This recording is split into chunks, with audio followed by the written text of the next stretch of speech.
സുഹൃത്തുക്കളെ, അവലാഞ്ചി വ്ളോഗിലേക്ക് സ്വാഗതം. ഇപ്പറമ്പ അപ്പോൾ ഊട്ടിയിൽ നിന്ന് ഏകദേശം 20 കിലോമീറ്ററിൻ്റെ മാറിയിട്ട് വരുന്ന സ്ഥലമാണ് അവലാഞ്ചി എന്നുള്ള സ്ഥലം. അത് നമുക്ക് 2 ഓപ്ഷനിൽ വരാം. ഒന്ന് വണ്ടി എടുത്തിട്ട് വരാം, 2 ബസ് എടുത്ത് വരാം. ബസ്സിൽ വരാം അതല്ലേ. അപ്പോൾ 9:30 വണ്ടി എടുത്തിട്ടാണെങ്കിൽ വരാൻ പറ്റുക. പിന്നെ ബസ്സാണെങ്കിൽ 8 മണി. പക്ഷെ ബസ്സിൽ വന്നു കഴിഞ്ഞാൽ ഏകദേശം ഒരു 8:50 തിരിച്ചു പോകണം വണ്ടി. അപ്പോൾ നമുക്ക് ആവശ്യത്തിനുള്ള സമയത്തിന് നിൽക്കാം. ഇവിടെ വന്നു കഴിഞ്ഞാലുള്ള ഏറ്റവും മെയിൻ പ്രത്യേകത ഒന്നെങ്കിൽ രാവിലെ വരിക, അല്ലെങ്കിൽ 3:30 വരെയല്ല. ഇപ്പോൾ രാവിലെ തന്നെയാണ് ഏറ്റവും നല്ലത്. രാവിലെ വന്നു കഴിഞ്ഞാൽ എന്തൊക്കെ ചെയ്യാം? ഏറ്റവും മെയിനായിട്ടുള്ളതെന്ന് വെച്ച് കഴിഞ്ഞാൽ ആൾ വളരെ കുറവാണ്.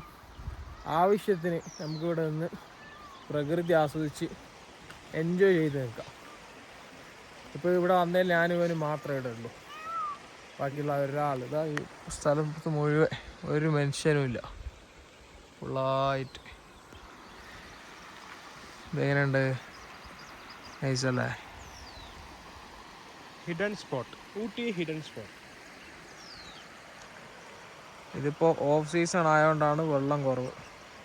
സീസണൊക്കെ ആണെങ്കിൽ നല്ല വെള്ളം ഉണ്ടാവും. ഏകദേശം ഇതാ ഈ ഒരു ലെവലിൽ വെള്ളം ഉണ്ടാവും. അതൊന്നും വിഷയമല്ല. പിന്നെ മെയിനായിട്ടുള്ളത് ഊട്ടിയിൽ ഏത് സമയത്ത് വന്നാലും തണുപ്പുണ്ടാവും. തണുപ്പില്ലാത്ത സമയം എന്ന് പറയുന്നത് ഉച്ച സമയത്ത് മാത്രമാണ്. ഓഫ് സീസണിൽ ഉച്ച സമയത്ത് മാത്രം. ഇപ്പം ചൂടുണ്ട്, പക്ഷെങ്കിൽ എന്താ വെച്ചാൽ നാട്ടിലത്തെ പോലത്തെ അങ്ങനത്തെ ചൂട്. അതായത് ഹ്യൂമിഡിറ്റി അതെല്ലാവർക്കും തിരിയില്ല. ഹ്യൂമിഡിറ്റി അത് ഇല്ല. അതാണ് ഇവിടുത്തെ പ്രത്യേകത. വെയിലുണ്ടാവും, അസലായിട്ടുള്ള വെയിലുണ്ടാവും. എങ്കിൽ ഈ ഒരു വിഷയമാണ്. ഇത് രാവിലത്തെ വെയിലാണ്. ഇത് 8 കണക്കാ, നല്ല വെയില. രാവിലത്തെ വെയിൽ നമ്മൾ കൊള്ളണം. Yes that's correct. പിന്നെ അധികം നടന്ന ബസ് പോകും. 50 വരെ ഉള്ളൂ അല്ലേ? സമയം പരിധിയുണ്ട്. പാട്ടം വരെ ജസ്റ്റ് പോയിട്ട് വരാം. ഞാൻ കാണിച്ചു തരാം. ഇഷ്ടം പോലെ മെയിലുണ്ട്. മെയിലിനെ കണ്ടിന്യൂ ആവുന്നുണ്ടാ? അതിൻ്റെ ഉള്ളിലുണ്ട് ഒരു മെയിൽ. ആകെ നീര് കാണാം, മെയിലോട്ട് നീര് കാണൂല. മൂടാ മെയിലും സ്ഥലവും കുതിരച്ചാണ്. സ്ഥലങ്ങളോട് സ്ഥലങ്ങൾ.